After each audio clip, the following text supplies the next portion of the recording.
Hello my scrappy friends, and a big welcome back to my channel again today.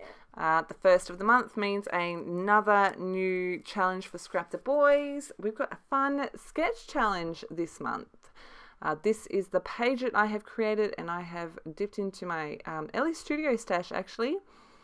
I have used mostly stuff from my May and June kits. And before I started recording, I had pulled out all of my Ellie Studio products from the last couple of months. I had a look at the sketch and I thought, okay, so straight away I want to use a pattern paper for that big block in the background on the right hand side. I went through my most recent 6 by 8.5 inch paper stack from Ellie Studio, and I pulled out this blue with the light blue stars. I've cut that in half, so it's 3 inches wide. I've just laid those two pieces on this background paper. This is the Chamel from it's the Chamel pattern paper from the Starshine collection, which is a number of years old. It's called Hubble, but I really liked the text in the background, and I actually really like too that it is not white, and I'm quite happy to mix that with the white from the Ellie Studio. I reached for my Ellie Studio stuff because of the stars, the labels, the tags, and all of that fun stuff down the right hand side. And once I pulled out that blue pattern, I thought, okay, what other colours can I use here? You saw me punching out all the bits from the die cuts from the kits, but then I ended up with the blue, the red, and the grey, and I thought that I would add in some yellow, because it's a nice bright colour. I really love yellow, and I just thought it was a really good complement for the other colours I've got here. In fact, now that I'm looking at it and talking about it, red, blue and yellow are our primary colours, aren't they? So that's what I ended up using. Threw in a bit of grey as well, and I'm just going to layer all my bits and pieces. So I'm starting with that 3x4 documented card, and then this 3x4 grey card. I didn't think that I would ever use the sentiment on it, so I've just used it as a layer there. And I'm just going to tuck that documented behind. I've put the tag in essentially the same place that it is on the sketch. And I don't follow exactly where the labels and stuff are on that right hand column, but I kind of ran with the idea of the two photos and then the tag, and then I just kind of started putting the embellishments that I'd pulled out onto the page where I thought they would work. So you can see how I am building up my clusters here. I've got that really strong, that red is like a really strong colour, and it really pulls your eye around the page. So you can see I do start to work pretty quickly and go, okay, I don't want all the red in one place or all the yellow in one place, so I'm going to try and balance all the colours out as best I can. And obviously I started with that red piece, and so now I've got that red going from the top to the bottom and kind of in a zigzag, and you'll see that evolve as I go further on. I've done the same thing with the yellow, so I've got those two yellow labels and then the tag down the bottom with the yellow on it. And you can see as these clusters start to get a bit bigger, I start to bring in the lighter blue, the darker blue, the red, the grey and the yellow into each of those clusters, just for that continuity throughout the page.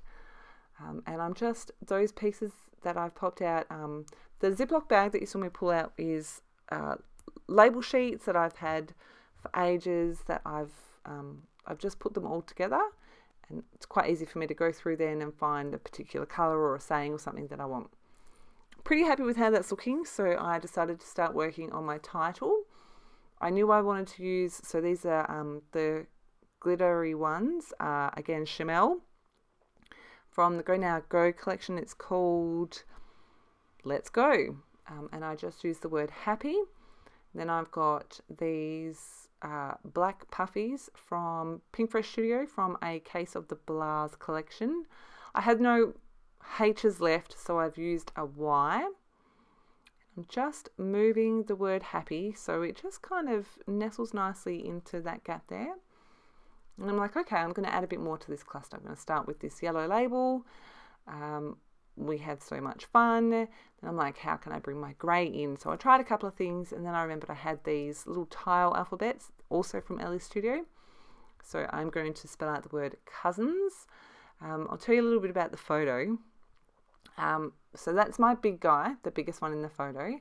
And then the other two are my nephews. My big guy is absolutely obsessed with these, with his cousins, absolutely adores them, thinks they're like the best thing since sliced bread just about. And they kind of feel the same way about him, which is super cute to watch them all together. And this particular day they come over to our house, and Jacob, my 10-year-old, had decided that he was going to read to them. Jacob has had his struggles. One of them is English in general. The English language is tricky. If you have not had the experience of dealing and teaching and educating a child with a language delay, then you are very, very lucky. The English language is so confusing at the best of times, and then to throw that in. So anyway, my point here is that Jacob's strongest suit is not reading, is not English, but he took great pride in reading to his cousins. And on the last page, I think he's reading Where is the Green Sheep? On the last page, and he kind of looked, he read it and looked at my nephews and kind of went, and so where is the green sheep? It was so cute. And they were like, ooh, where? But he had them totally engaged in what he was reading. It was the cutest thing ever. So I just had to snap some photos. Big moment for him with his language delay. But yeah, so proud. And it was like seriously the cutest thing ever. So I'm just building all my clusters together. I'm just sticking things down. You could see there I was getting frustrated. I wanted the placements so that I didn't have any weird bits behind the heart. So you saw my hands like, So I've got that where I'm happy with it. And you can see here that by adding all these little bits and pieces, I've got all of those colours happening in that top cluster. Now, I don't know why I tried to pull that label off. I cannot for the life of me remember, but I pulled it off. It is torn. Excuse me. So I'm like, okay, I'll just move that out of the way. At this point, I decided I was going to move the 3 from the left-hand side of the photo to the right-hand side of the photo. And I'm also playing with that heart. I really struggled with where to put it with that. Because it's the red, I wanted the eye to kind of travel around the page in a coherent way kind of thing. So I end up, I'm pretty sure it goes down there where it is now. I decided to trim off the border around that 3, and I chose 3 because there's 3 boys in the photo. And there's nothing else on the page that has a white border besides my photo. And I'm just adding all my layers here. So I am going to stick my 2 pieces of pattern paper together, and I'm using the text in the background to line it up. I'm just going to snip off that excess. In hindsight, I probably should have stuck this bit around the other way, so the join is at the bottom, mostly behind the photo, but it's not a big deal. I pulled out that yellow strip with the stars on it from my stash. It's actually from Bella Boulevard. Had it in my stash for ages. And I'm just going to layer that. I felt like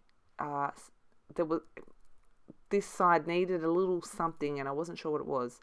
So I've pulled this out, and I am going to add that obviously to either side. I've got one straight side, and the other is that torn edge. It's funny how we hang on to things and hang on to things and hang on to things. And I knew I'd find a use for this tiny strip of pattern paper at somewhere for something, and I really like what it adds to this page. Again, I'm using that text to line up these strips of pattern paper. I don't need it to be perfect. Besides, whenever I use my T-square ruler, it's not perfect anyway. Okay, so now you're going to see me move these photos around a fair bit. What I kept looking at was the gap between the light blue star on the bottom photo and where that tab is. If I move it over to the right a tiny bit, then I get this weird trapped space of the yellow between the star and the edge of the pattern paper. So I want to make sure that I don't have that. I'm pretty sure that everything has moved over a fair amount to the left-hand side than I originally first had it, but that's okay because this ends up working. I do want to add some more things, and I wanted to add some things that were not like paper, die cuts and 3x4 cards. So I have pulled out some more of my Ellie Studio things. I've got a sticker up the top and then a chipboard piece at the bottom. And then I was like, and then I found this banner. This is from Sweetheart Puffy stickers. I've had them in my stash for ages. They're really cute. And then I pull out this other puffy sticker sheet, and that is the Everyday Puffy labels. And I use the word lovely in that tab above my bottom photo. And then I'm like, okay, what else can I add here? I add currently down the bottom there. And then I'm like, okay, I've only got this one white label sticker at the top. So I'm going to take that off. And that says enjoying this time together. I'm going to move currently up the top because of the banner ends, and it just fits better there. And I'm going to add down the bottom yes to this. So then I've got that black as well. Again, it's kind of going in that zigzaggy shape down that right hand column, but I've also got that strong pop of the black on the left hand side with my title. Okay, so I'm going to work on this little cluster around my title. I want to make sure things are straight. Again, I stick things down and then I move them. When I'm playing with layers like this, I should use my other adhesive. And then I'm like, okay, now I've got to add, I want to add some blue in here because it's the only colour that's missing. So I moved that. That label is cut from the half behind the tag there. And then I add in that blue sticker that says a beautiful sight. And like I said, my boy reading to someone else and getting so much joy from it definitely was a beautiful sight for me. I have pulled 2 stars from that thicker set as well, added those to the 2 clusters just to get that through the page, and then I've added my journaling straight onto that blue strip on the right hand side. I could have added another label and added some journaling, but I just wanted to include it where it is. And I think it says quite possibly one of the cutest moments of these 3 boys. Jacob totally loved reading to them, and Emmy and Hugo were totally enjoying every second or something. So some close-ups. I did add my white splatters. I just felt like it needed a bit of something, especially with that background paper being that more creamy colour. But that is my page. I love working with sketches, so they take out a lot of the guesswork. So make sure you head over to the Facebook page, have a look at the sketch, have a bit of a play. Here are my close-ups. I should have said that before. Yeah. If you have any questions, please make sure you leave them below. Otherwise, I really look forward to seeing what you create with this sketch. And I hope that you have a fantastic November. Stay safe. And I will see you again soon in my next video. Thanks so much for stopping by.